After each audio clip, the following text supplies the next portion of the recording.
All units stand 3. It now appears as though shots are being fired.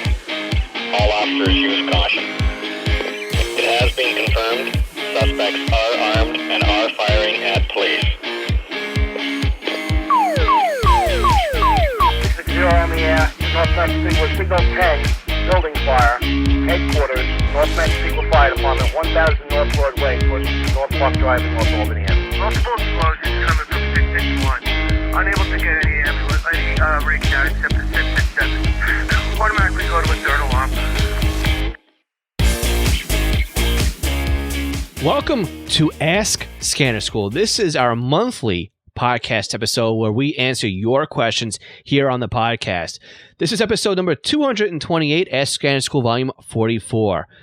All the notes from today's podcast can be found online on our website at scannerschool.com/session228. So again, welcome back to Scanner School. My name is Phil Lichtenberger, and this podcast is here to teach you everything to know about the scanner radio hobby. Now, as a reminder, because this is a first Tuesday of the month, Ask Scanner School session will also be live on social media. We'll be live on YouTube. We'll be live on Twitter. We'll be live on Instagram. We'll be live on Facebook. And we'll also be trying again for the second time to go live on TikTok. So if you're on any of those platforms, make sure that you go and you find us and you hunt us out. So make sure you follow us tonight. And again, if you've missed the live, you can always go ahead and catch us on our replay, which is posted on YouTube. And again, Patreon supporters at the $5 or a month level will also get access to our Extra Credit Club roundtable discussion, which basically means that we get together and we talk about what's going on in the scanner radio or the radio community, something that is going on in our neighborhoods that we're going to be listening to or have listened to, maybe ask a couple of questions, get some pointers, etc., etc. And it's just a good way of being part of a community. So if you're not part of our $5 a month Patreon support club, or what you call the Extra Credit Club, you can go to scannerschool.com/Patreon to join us over there. Now, before we get any further in this week's podcast, I want to take a few minutes to thank our Patreon supporters. Now, Patreon is an affordable way for you to support the podcast and our upcoming expansion into YouTube for 2022. So think of Patreon as the PBS model of helping out Scanner School. For a monthly or yearly donation, not only do you help support the podcast, but depending on your donation tier, you will receive certain benefits. The most popular benefit tier being our $5 a month or the $51 a year tier. It's the same tier. We just discount if you can pay us over a year. Now, this tier offers the podcast and YouTube videos early, and also you receive a free Squelchy pack of stickers, several discounts, and access to our monthly live scanner radio roundtable discussion we hold monthly on Zoom. Oh, and by the way, most of the Patreon levels also get a special version of the podcast that does not include the middle advertising break in each episode. Now, find out more about Patreon and our supporting tiers by visiting scannerschool.com/Patreon.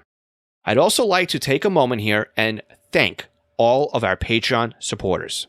Alan Gonzalez, Arthur Heron, Bill Kay, Bob Middleton, Brandon Salmons, Brian King, Buzz Gold, Chris Paris, Craig Harper, Dan, Dave Pasco, David C., Denny Crotty, Ed Walsh, Edward Bramlett, Glenn Wright, Greg Johnson, Guy Lee, Jack Haycock, Jacques Berry, James Broxton, James Felling, James Peruta, Jay Reed, Jeff Block, Jeff Chapman, Jeff McLeod, Jenny Taylor, Jim B., Jim Heinrich, Joe Curtis, John Cordiff, John Keel, John Sweeney, John Goldenberg, Joshua Robb, Kelly Wilkins, Ken Newberry, Kenneth Fowler, Kevin Zwicky, Lenny Bauer, Les Stevenson, Lloyd R., Mark Beebe, Mason Kramer, Michael Gorman, Michael Kroger, Mike Lopez, Nicholas Stenger, Paul Teal, Paul Seish, Randy Lee Wright, Raymond Hill, Roger Stenstrom, Ronnie Box, Sal Marandola, Scott Lefgren, Tim Mazza, Todd Glendyke, and William Arcand.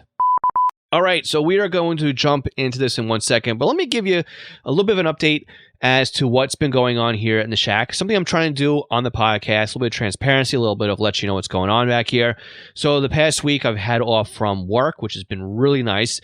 I had a ton of stuff I wanted to get done. Of course, how it always goes is I got a fraction of that stuff done. But with that week off, we were busy focusing on a brand new website for East Coast Pagers. Now, if you haven't noticed by now, East Coast Pagers is one of my own companies, and we sell Fire Pages, primarily Unication, but we also sell Swiss Phone, and I'm an Apollo dealer, but I have never actually sold an Apollo piece of equipment before.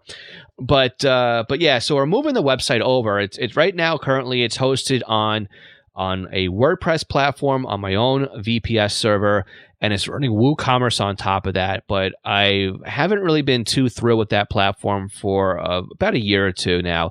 And it started off well. I mean, I went in there and we built the website on there. We were actually on version 2 of the website, what I consider version 2. And it's been doing pretty okay, but there's always room for improvements and doing things differently. So we're moving over to Shopify, which basically means is I'm giving up a little bit of control over the back end of the website, but this should automate a lot more. It should make things a lot easier for me. It should make things a lot easier for the customers to find what they need and to check out.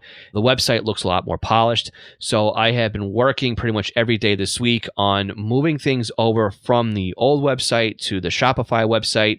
And if everything goes as expected, if you're listening to this live and things have gone well, the website would have already been moved over to the Shopify platform. If things went drastically bad, then yeah, we're still in the old platform. But you'll know if you visited the old website. You'll know if you visit the new website. I think you'll see a difference on how things look and how things feel. So we're going to bring it up to the new website in the keep it simple, stupid method, I guess is what you could say, right? The minimum viable product is the other acronym there, the MVP product or the MVP layout. So basically means just get it over and moved. We can clean it up later on if we have to. So I'm really excited to bring that to light and to public release. And hopefully, like I said, everything is good to go. And by the time you listen to this podcast episode, we are already on the Shopify platform.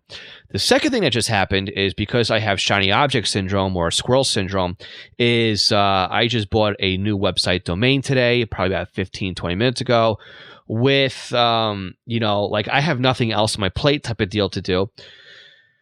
And we'll see if we can get something built in the next 2 weeks over there. Maybe I'll document the process and show you guys how to build a website, and we'll take it from there. So it'll be very interesting to see what we do on that platform and see if we have going on over there.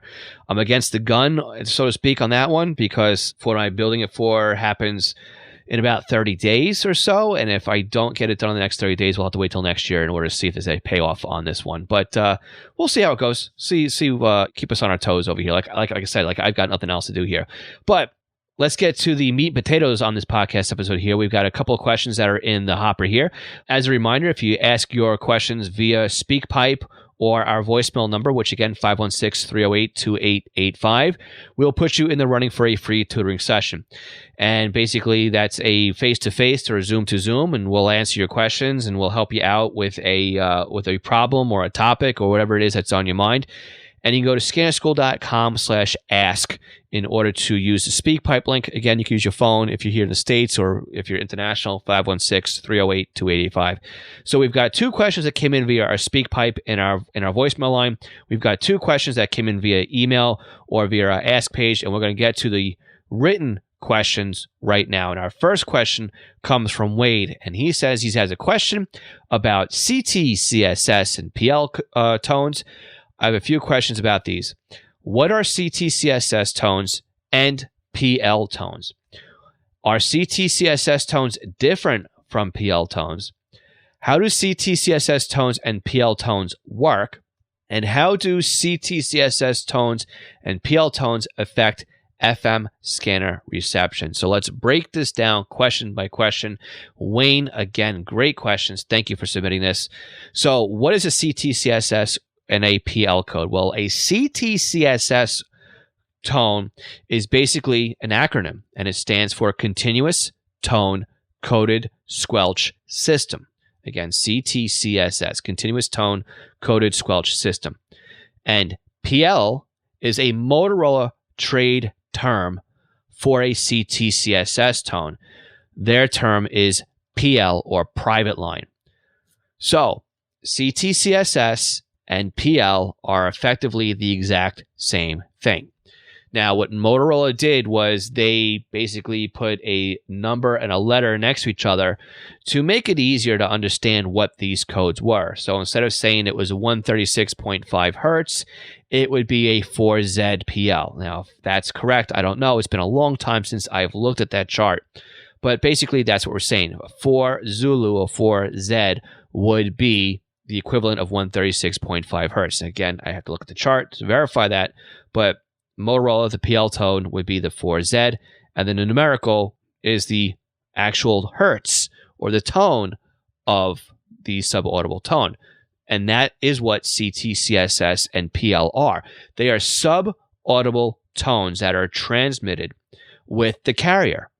And what we're saying here is that instead of using a carrier squelch on our receivers, which basically means there needs to be a signal present, CTCSS or private line requires not only a signal to be present, but a subaudible tone to be injected in that signal in order for the squelch to open up.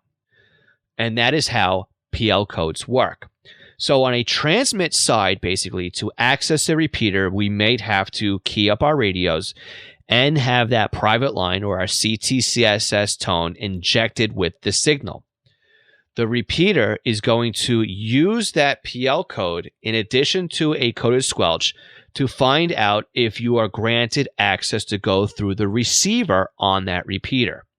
So, in addition to the right frequency, the input frequency, you would need the correct PL code.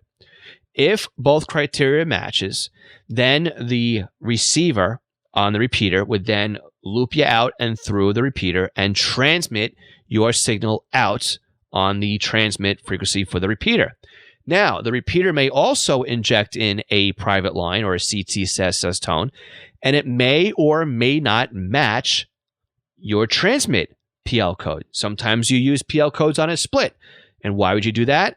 Because if you're receiving a PL code on your radio, then maybe if somebody wanted to try to brute force their way into the repeater to jam a repeater, they would know now, well, I'm receiving a PL of, say, 100 hertz, then I will put that 100 hertz in the transmit side and see if I can jam the repeater. So sometimes we use the same input-output. Sometimes we use a different input-output PL code. Whether or not it's through a repeater or whether or not it's through your scanner is pretty much the same deal here, right? In order for the receiver to open up the squelch, if you have to have the right PL code. The PL code ends up being the key. Your receiver ends up being the lock. So if you program in your receiver to expect a 77.0 hertz PL code, and your radio receives a 123.0 PL code on the carrier frequency, your scanner will not open the squelch because there's no match there. If the scanner receives a 77.0 hertz PL code and expects to use a 77.0 PL code, then your squelch will open and you will hear the carrier come through your scanner. Where is this effective? Well, it's very effective where I live because we have a very high reuse on frequencies. So we've got a certain frequency that's in use by FDNY or NYPD. Well, nearly 60 miles away to the east, there's another department using the same frequency. Well, because I'm in the middle of those two and I'm equal distance between the city and the other counties' frequency, I can receive them both pretty well. I can use a PL code to filter out the frequency I don't want to listen to. I can do that one of two ways. I can program in the frequency's PL code that I want to hear, or on some scanners, I can reject the frequency I don't want to hear by putting that PL code in as a lockout PL code. Some unit and receivers let us do that. And that was always a cool feature to have. So if we had to receive a frequency that was just CSQ, but we knew we had something else coming in that was transmitting with PL, we can negate the PL, and then we would not hear that one frequency that was coming in, but everything else would be a CSQ. So how does CTCSS and PL tones affect FM scanner reception? This is Wayne's last question here. Well, it could hurt our reception if the signal is too weak to decode the PL code, if the PL code is too low and we can't receive it, or if the PL code is distorted or off frequency in any way. That could cause problems. Like, it's a general rule of thumb that you don't want to put in a PL code of something that's a harmonic of your current country's AC power line system. Like here in the US, right, we use 60 hertz. So you really wouldn't want to use 60 hertz as your PL code or anything that is a harmonic of 60, say 120 hertz or something like that. Although there's plenty of PL codes out here in use that are 123 hertz. It's not a written rule, but again, if you've got to have any AC hum that makes its way through your repeater system, you could end up with that tone coming through the receiver unintentional. So Wayne, as usual, really great questions. I do appreciate you asking the questions here. I hope I've answered them to your satisfaction. Again, if you have any more questions, you have a follow-up, let me know, and we'll answer them on another upcoming Ask Scanner School podcast. All right, our second question of the month comes in from Dennis. Dennis says, if I want to leave a Uniden scanner at a remote site that has cell service, what equipment would I need to connect it to remotely aside from the scanner, the Cradle Point, and or ProScan? What settings do I need to configure it? Oof. This one's going to be a good one. This one is actually an entire podcast episode in itself, I believe, but we'll abbreviate and cut things down really quickly here. So what do we want? Well, first thing we need is an internet connection, and you're going to handle that from your question basically from cell service and using a Cradle Point router. So we've got that taken care of. But what I would recommend is some sort of network-controlled power strip that you can turn off and turn on, right, over Wi-Fi. And the reason why I'm recommending this is sometimes you will need to hard reset some equipment. So the ability to power cycle your computer via a hard cycle or your scanner radios could be something of value if this is going to take you an hour to drive to or be behind a locked door or need security clearance, right, to get through. The ability just to come in, power cycle, and bring things back up again could save you hours. Also, what could save you a lot of time is knowing how to connect to not only the computer and the radios and that Wi-Fi routed power strip would be what is your IP address? How do you know what address you're going to connect to where your equipment's located? Your IP address could change. Every time your Cradle Point resets itself, it could grab a new IP address. A service running on your computer, such as something from noip.com or DNYDNS, as I think is another one, but that would be very helpful. It runs as a service on your computer, and you would need to have an account. Maybe you need to have a paid account to do this. But it runs on your computer, and it monitors what the external IP address is of your network connection. And what happens is it associates that IP address with a dynamic DNS or a dynamic URL that you can connect to. For example, you can connect to dennis'scomputer.dnydns.com or remotesite.noip.com or whatever it happens to be, right? This way you don't need to know it's 72.34. whatever for the full IP address. And again, it changes a week from now, and then you have no idea how to connect to anything. Having dynamic DNS is a lifesaver when it comes to that. I use that basically on all of my remote setups. It's easy, it's simple, and it's peace of mind that I will always know how to connect to my remotely controlled equipment. So now we've got a way to connect to it. We have a way to reset everything. Well, what type of scanner are we going to use here? A home patrol-based scanner might be almost impossible to use. Now, again, I'm not talking from experience on this one. I would have to sit down and bench test this. And in fact, I'm going to actually have to do this because I have somebody that needs help with this. In a simulcast area, they've got some P2 set up. And I don't know yet if that's a problem or not. We're still going down that rabbit hole. But if we deployed out SDS 200 radios here, there's going to be a problem because there's going to be no way to get that scanner into mass storage mode so that we can write to the SD card and then reboot the scanner and then use the scanner as normal. I'm sure there's ways, and I've heard there's ways to FTP data into the SD card, but again, you would have to then write to the scanner again.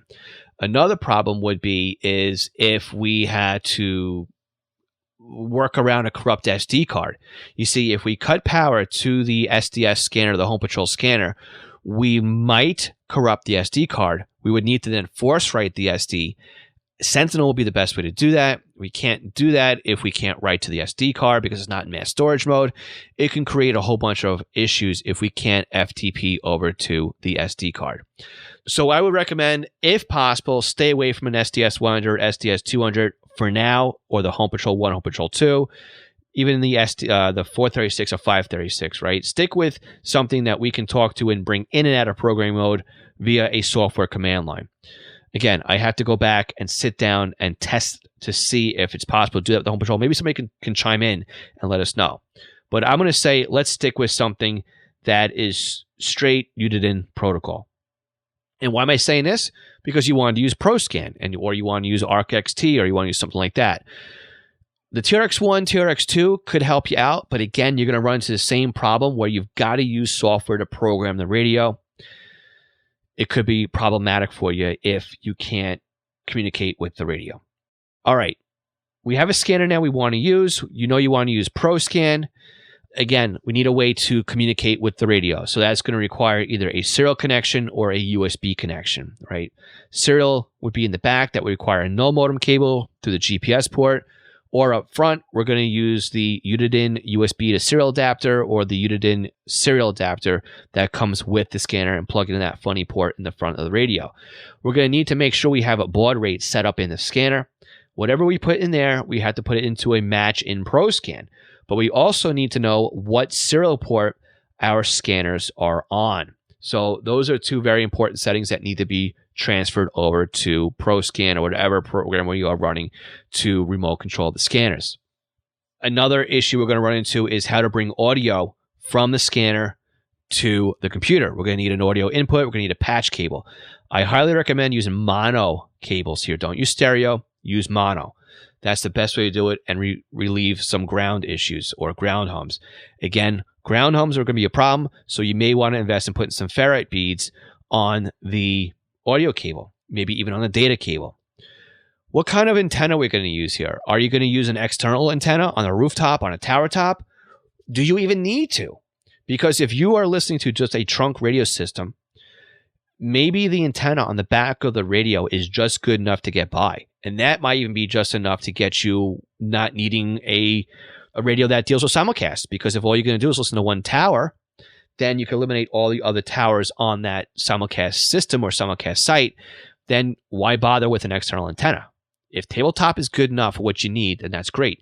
But if you have to carry or relay, receive conventional systems, then yeah, we're going to look at a tower top antenna, right? Multicoupler, coax lines, lightning arresters. Another issue, though, is going to be if we have any transmitters in a site, a transmitter can overload the front end of the scanner and would cause the scanner to desense, and you would lose your transmit. You would lose your receive on the scanner. It would just mute out. So if you have something out there that's pulsing, think of a DMR, right? A heartbeat from a rest channel could cause your scanner to continuously mute or sound like it's in close call mode or weather priority scan. So we want to think about things like that too. Where do we want to put our antennas, right? Do we even need an antenna? Something else to think about too is maybe dropping a webcam on site focused at your scanner so you can see what the scanner is doing should it fail to communicate with software. Do you want to know if the scanner is even turned on? Maybe the scanner is on and it's not communicating with software. These are things that maybe we may want to have on a remote site. Now, I do have remote sites. I don't have webcams set up on any of mine, but I have the ability to have somebody go there and check things within 24 hours, so I'm not too worried about remote settings. What kind of remote control software are we going to be using, though? Are we going to use TeamSpeak, Log Me In, remote Google Remote Desktop, right? We need the ability to connect to the software that is running. We got a lot of stuff going on here. What about in ProScan? We need to set up our audio connections and our serial connections and our data speed connections. We're going to need to set up remote scanner over IP, the web server, or if you're going to be connecting to a broadcast medium such as Broadcastify or your own Icecast or Shoutcast servers, you're going to need to know that so you can set up your source audio connection through ProScan. My biggest advice here, though, is to test. Test this before deployment. Test this on your local bench and make sure you have everything up and running. Make sure you have a copy of the radio database saved in ProScan or whatever scanner programming application you're going to use. Make a backup copy of that. Save it to your home computer. Have the ability to transfer files back and forth would be very helpful as well. Remember, nothing is perfect. You're going to need to tweak things once you get on site. The ability to connect to the scanner, connect to the computer, know what the IP address is with dynamic DNS. Those are all going to be lifesavers, and those will be things that will help you. Nothing is perfect. You will make some trips out to the site to test it or to configure it or to fix something.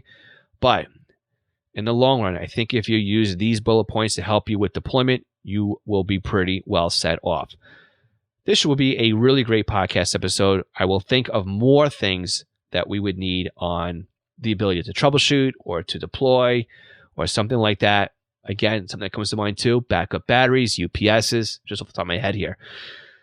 Let me know how you make out. If you need help with this, I'd be more than happy to give you some additional pointers or even some help if required. Really great question, Dennis.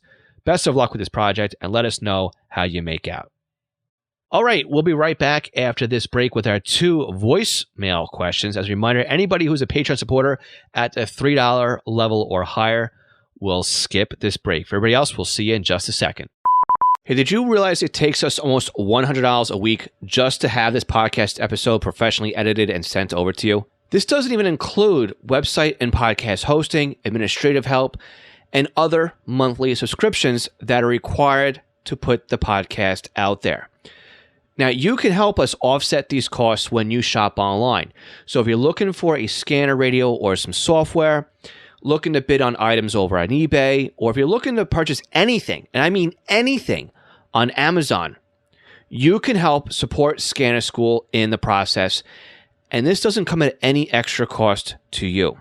So please check out scannerschool.com/support for the multiple different ways that we have out there that you can help support us when you shop online. Again, scannerschool.com/support.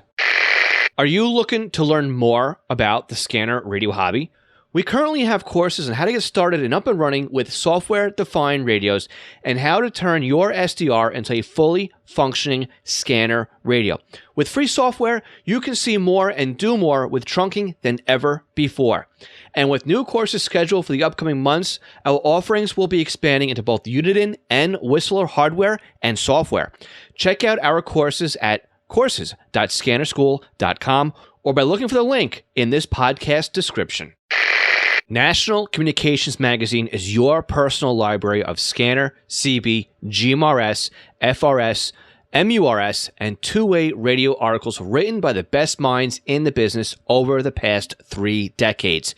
Your NatCom personal online access account allows you to download the newest issues of America's hobby radio magazine, as well as back issues too. Visit natcommag.com to download your free sample issue and sign up today. Did you know that a pager can make a great addition to your scanner radio collection?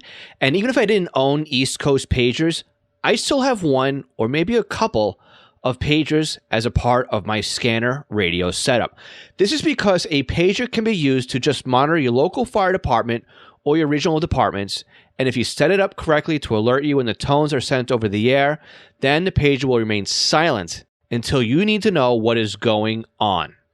This frees up your scanner to monitor everything else that's going on besides your local stuff, or can prevent you from missing the local stuff because your scanner is busy doing other things. Now, pagers aren't just limited to fire dispatches anymore. Unication has great solutions to monitor both analog and P25 paging systems, where many public safety and police departments are switching over to. Swissphone and Apollo make great analog solutions as well, and all three still sell POGSAG and Flex pagers, still in use by many departments for text alerting. East Coast Pagers is an Apollo, Swiss Phone, and Unication dealer serving the North American market, and of course is one of my online companies. So if you're looking for a personal use pager or one for your department, contact us for a free quote and let us know you're a Scanner School listener for something a little extra with your order. For our full inventory or to request a quote or just to contact us, please visit eastcoastpagers.com. All right, our first voicemail question of the week comes in from Gary. Gary, go ahead and take it away. Phil, this is Gary from Hilliard, Ohio. I have a question I hope you can answer. When I use Sentinel to update my SDS 100, there's a couple options down there, and I think I understand right option that involves erasing my favorite lists on my scanner. I understand that. But the other option is force write full database. I guess I'm kind of curious when I would use that option to force write full database, or should I use that, select that every time I update my SDS 100? Thanks, Phil.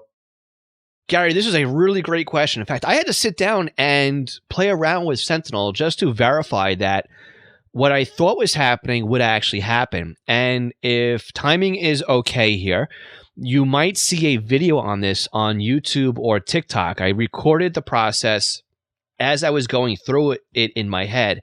So there might be a video up. There might not be a video up by the time this podcast airs, but there is a video in process, let's put it that way, on this exact thing here. So the short of it is, I did a little bit of experimenting. I also did a little bit of Google searching, and what I found in my experiments does not support what I found on forum posts. Let's put it that way. So, real life example or real life use on this little checkbox here. So, I took my 436 HP and I looked at the information in the radio by going to the full database and click on information, and I found out that the database date was from April 10th, 2022. And that matched the last download I did in Sentinel. So the Sentinel database was 41022. The radio was 41022. And I know I didn't click on that button. So what that is telling me is that Sentinel wrote the Home Patrol database to the scanner without force writing the database. So what I did was I updated the database in Sentinel. That brought it to 417. So now the version in Sentinel was 417. The version in the scanner was 410. I updated the scanner without checking force write database. The Sentinel updated the database on my Home Patrol. So now the version of all the files, I looked in File Explorer, the date changed from 410 to 417. The information in my scanner changed from 410 to 417. So it looks like, regardless of checking off that box, Sentinel wrote the database to the scanner. Some people are saying that when you leave that unchecked, the database does not write to the scanner. But what I have found with my experiment here is that regardless of checking that box off or on, Sentinel will write the Home Patrol database to the scanner. So I took it one step further. I renamed the folder HPDB on the SD card from HPDB to HBDB2. This effectively removed the Home Patrol database from my scanner. I then tried to use Sentinel again to write to my scanner, leaving the force write to Home Patrol database unchecked. I got an error on that write. It told me it could not find the Home Patrol database on the SD card. When I checked the box that said force write Home Patrol database, it did exactly what it says on the tin. It force wrote the database to the SD card. Basically, it ignored the error and it rewrote all the information to the SD card. So now I had a HPDB folder and an HPDB2 folder. I had my renamed copy and a brand new copy. And all of the files inside of the HPDB folder match the same files from the HPDB2 folder. So, with that, what did I find out? I found out that it doesn't matter if you have that box checked or unchecked. Regardless of what anybody says on any website forums, Sentinel will write the Home Patrol database to the scanner. The force write checkbox will ignore errors and will force write the database to the SD card if it's missing. And I think that is what the checkbox is there for. Regardless if it's there or not there, write it, no matter what, to the SD card. So if you already have the Home Patrol database in good standing on your SD card, you really don't have to check that box, is what I'm saying. This was a really great question because it made me question what I thought I knew. And I sat down and I re-educated myself on what I thought was happening here. So, Gary, great question. Thank you so much because, again, not only was I able to explain this to you, but I also was able to learn something from this question myself. Keep it up. And again, Gary, you are in the running right now for a free tutoring session. So stand by because once we get through our next question, we will pick a name out of a hat, metaphorically speaking. Yes, this is Roger Stenstrom, K5MOW, and I'd like to ask if you could explain filters on a SDS 100 and on the SDS 200. In Sentinel, you can actually, obviously turn and on and off filters or change filters in that. And then on the scanner, you also have the option of turning on filters. I'm wondering if they work together or are they separate? I'm assuming they work together, but on mine, I just leave them off. I really haven't experimented with them that much, and I don't know a whole lot about them. I wonder if you could explain filters on the SDS 100 and the SDS 200. I sure thank you and enjoy the podcast. Thank you very much. Bye-bye. Hey, Roger, great question. And before I start with the answer, thank you again for being a Patreon supporter. I really appreciate it. So this is a question I see quite often. It does pop up its ugly head from time to time. What I mean by that is this is a really good question because there hasn't really been a really good answer. Let's put it that way. There's a lot of confusion around what the filters are, how they work, how they can be used, how you should use them, how other people have used them. And the long and short of this is basically the filters are going to work differently for different people, right? It's all about where you are, how you're receiving a particular system dictates whether or not the filters will even be needed or should be used. Because it's a software-defined scanner, right? It has different criteria rather than a traditional receiver would. There's a lot of different things that have to be tweaked, so to speak. So if your scanner is working fine, you don't notice any missed traffic, the audio quality sounds great, things are working well, then there's really no need to mess with the filters at all. But let's break down the filters so that we can figure out what it is we are looking at. Now, I'm going to take a post from Radio Reference that came directly from Upman back in 2019. And he says this, very simple. This is the whole post right here. Normal is high pass, invert is low pass, wide is wider pass frequency. That's the full explanation that came from Uniden. Normal is high pass, invert is low pass, and wide is wider pass frequency. I mean, that's the answer. That's really all there was. But there's been posts and questions about this, and you can kind of see why. Not to, to say anything negative about Upman. I mean, that was the answer, right? That was really it. But how do you use it? Why do you use it? Et cetera, right? That's where a lot of the questions really come in. And again, filters are 100% location specific and location dependent, right? And we have different ways of setting up our filters. Now, we have an auto setting in the scanner for filters, and that basically tries the high pass, then tries the low pass, then tries the wide setting, and it goes through them all to see which is the best filter to use. And that really does slow up our scan speed because not only is the scanner trying to scan, but it's trying to go through all the different filter settings to see which is the best one. So let's not use auto unless we really have to. But we have different levels, too, of setting up our filters. We can set them up globally, which means this is how the scanner is going to use our filters everywhere. Everything we try and receive, this is how we're going to set it up, right? Normal, invert, auto, I think wide in there as well. It's been a while since I've actually played around with the filter settings because I just don't use them. I don't have the need to use them, so I don't mess with them. From what I'm also seeing, too, you can set them as an override based on the site, department, and close call, right? So you can set your site to be global, normal, inverted, or auto. Same with department and the close call settings. So what I'm going to recommend is if you have no problem, like I said before, if you have no problem with the filter settings in your SDS 100 or SDS 200, then don't worry about it. Don't mess with them. Leave things alone. But if you feel that you are not getting a good receive on your signal, for example, there have been posts where somebody says, I am sitting across the street from the tower. I can see the antennas, yet my radio is sitting here and is doing nothing. The addition in the firmware to have the filters added then made it so that this person could receive the tower they could physically see. Solve the problem.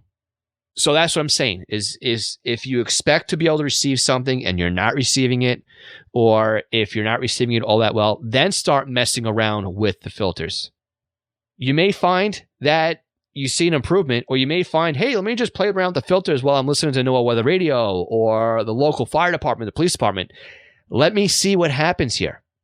And you might find that something happens.